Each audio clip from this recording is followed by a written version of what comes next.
Today we're putting this grill insert into this Jeep.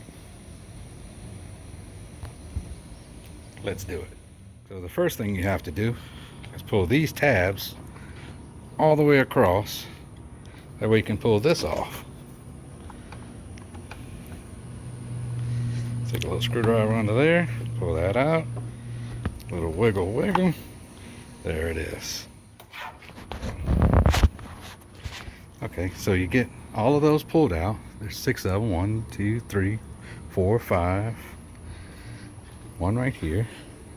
You're gonna pull this out a little bit. Some may come out more than the others. So let's see if I can show you how this goes in. So the little notch is gonna sit down here on the right. There's a little temperature probe or whatever that is under there.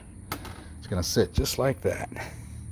And it's going to sit right inside here, and then it's going to go underneath this lip right here and be nice and tight along there, and then sit inside that little rail there under the lip here.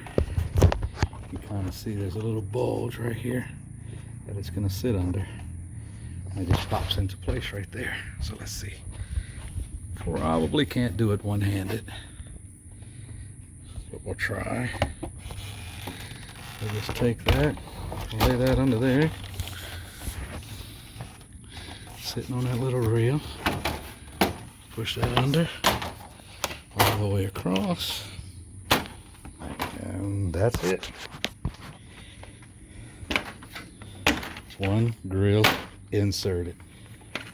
Push your little plugs back in, and let's see what it looks like. And that's it. That took less than 5 minutes. It looks really good though. You can't see it from that side with the sun. It looks really good. Now the only thing I'm going to keep an eye on is make sure that it doesn't overheat.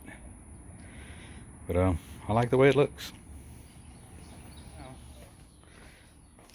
So that's it for installs for now. Thanks for watching.